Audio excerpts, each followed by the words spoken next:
नमस्कार, आप देख रहे हैं जनादेश। मैं हूं आपके साथ प्राची सिंह। खबर शुरू करने से पहले एक नजर आज की हेडलाइंस पर। हेडलाइन के प्रायोजक है सुशीला चैरिटेबल ट्रस्ट, जहां लोकहित और विकलांग लोगों की सहायता करना ही है कर्म, जिसका एक ही नारा जनहित में योगदान कराना।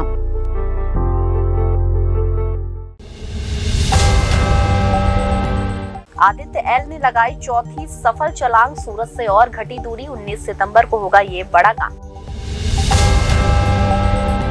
पत्नी के पैसे लेने का सबूत दिखाओ, छोड़ दूंगा राजनीति। असम के सीएम हेमंत ने क्यों कही ये बड़ी बात। राजस्थान में नहीं मिलेगा पेट्रोल डीजल, जानिए क्यों हो रही है अनिश्चितकालीन हड़ताल। एशिया कप से बाहर होने पर आग बबूला हुए कप्तान बाबर, इसे बताया हार का सबसे बड़ा विलन। सावधान, इन राज्य में 3 दिन तक कहर बरपाएगी बारिश। मौसम विभाग ने जारी किया अलर्ट। अब समाचार विस्तार से। इसरो ने आदित्य L1 को 15 सितंबर की रात करीब 2:15 बजे धरती से थोड़ा और दूर भेज दिया गया है। उसकी चौथी बार ऑर्बिट बदली गई है। सूरज की दूरी उससे और घट गई है। इस तरह वो 256 किलोमीटर बाय 12,1963 किलोमीटर की अंडाकार कक्षा में घूम रहा है। भारतीय स्पेस एजेंसी इसरो सूरज की पड़ताल करने अपने महत्वाकांक्षी मिशन में अब एक कदम और आगे बढ़ गया है। एजेंसी ने अपनी हालिया कामयाबी में आदित्य L1 की अर्थ ऑर्बिट को चौथी बार बढ़ाने का काम आज तड़के सफलतापूर्वक पूरा कर लिया है। सूरज से कुछ और फासला कम होने के बाद आदित्य L1 को अब 256 किमी बाय 12,1963 किमी की नई ऑर्बिट हासिल हो गई है। इसरो ने सोशल मीडिया कंपनी एक्स पर शेयर की एक पोस्ट में इसकी पूरी जानकारी दी है। जानकारी के मुताबिक मॉरिशस, बेंगलुरु, HTSC, SHAR और पोर्ट ब्लेयर में इसरो के ग्राउंड स्टेशनों ने इस ऑपरेशन के दौरान आदित्य L1 को ट्रैक किया। इसके बाद आदित्य L1 को 256 किमी बाय 12,1963 किमी की नई ऑर्बिट हासिल हो गई है। इसरो ने बताया कि आदित्य L1 की अगली ऑर्बिट बदलने की कार्रवाई 19 सितंबर को लगभग 2 बजे निर्धारित की जाएगी। इस प्रोसेस को EVN#5 कहा जाता है। वो धरती के चारों तरफ इसका आखिरी ऑर्बिट मैन्योर होगा। धरती के चारों तरफ ऑर्बिट इसलिए बदला जा रहा है ताकि वो इतनी गति हासिल कर ले कि वो आगे के सफर को आसानी से पूरा कर सके।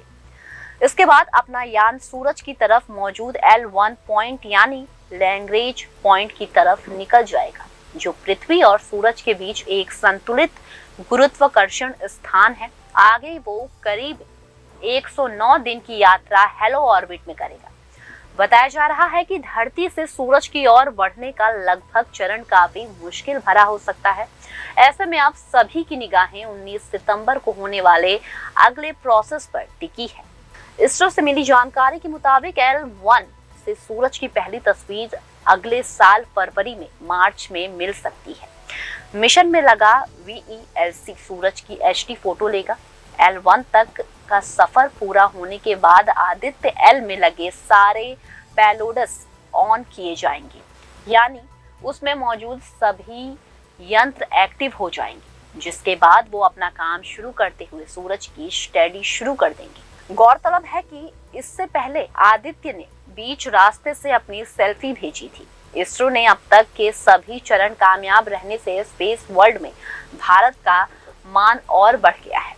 असम के मुख्यमंत्री हेमंत बिस्व शर्मा और कांग्रेस नेता गौरव गोगोई के बीच सोशल मीडिया प्लेटफॉर्म एक्स पर जुबानी जंग जारी है। एक और कांग्रेस सांसद गौरव गोगोई सीएम हेमंत बिस्व शर्मा पर भूमि घोटाले का आरोप लगा रही है, तो दूसरी ओर हेमंत बिस्व शर्मा इन आरोपों को खारिज कर रहे हैं। असम के सीएम हेमंत ने कहा कि केंद्र सरकार से उनकी पत्नी के पैसे लेने का कोई सबूत देने पर वो कोई भी सजा स्वीकार करने के लिए तैयार है, जिसमें सार्वजनिक जीवन से संन्यास लेना भी शामिल है। मुख्यमंत्री ने लोकसभा में कांग्रेस के उप नेता गौरव गोगोई की एक पोस्ट के जवाब में एक्स पर पोस्ट किया, मैं फिर इस बात पर जोर देना चाहता हूं कि ना तो मेरी पत्नी और ना ही कंपनी ने भारत सरकार से कोई राशि प्राप्त की है या इसका दावा किया है।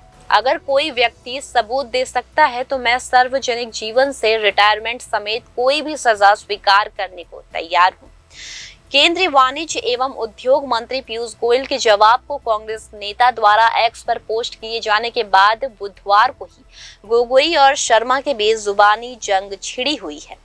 गौरतलब है कि पीयूष ने लोकसभा में 22 मार्च 2023 को असम के बीजेपी सांसद पल्लव लोचन दास द्वारा पूछे गए एक सवाल का जवाब दिया था।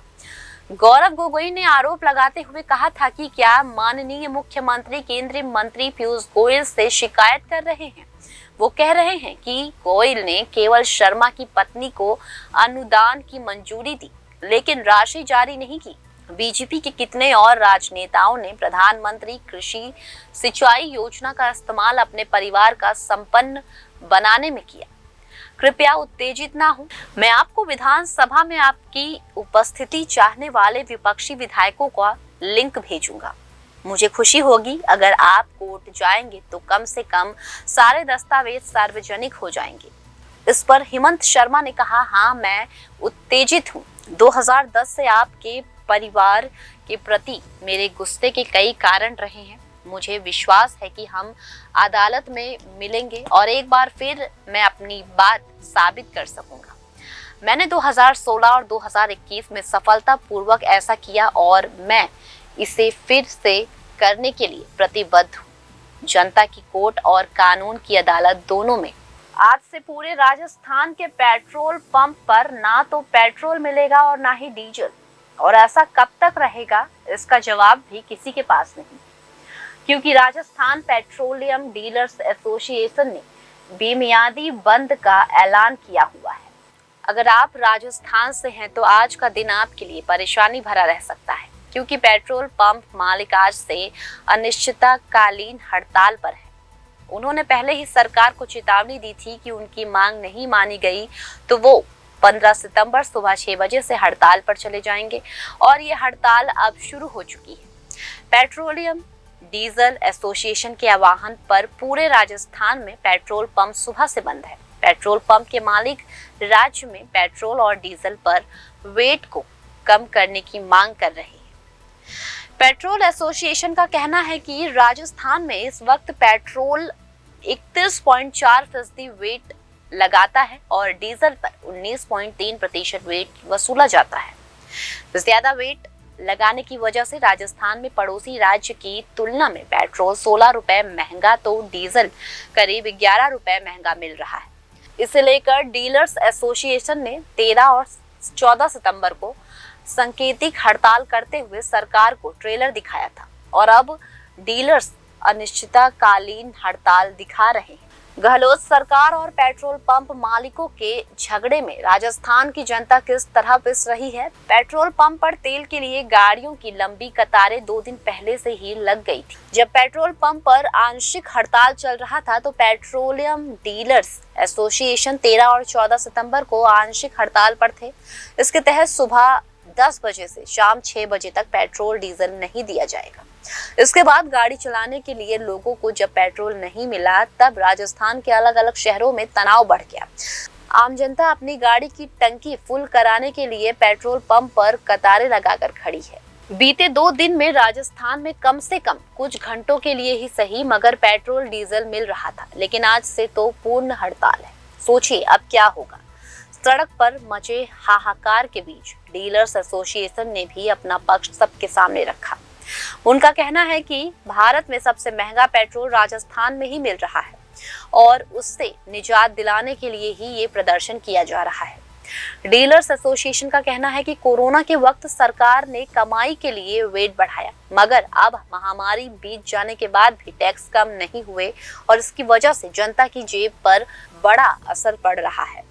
राजस्थान पेट्रोलियम डीलर्स एसोसिएशन के सुमित ने कहा कि हम सरकार को दिखाना चाहते हैं कि राजस्थान के अंदर भारत का सबसे महंगा पेट्रोल मिलता है।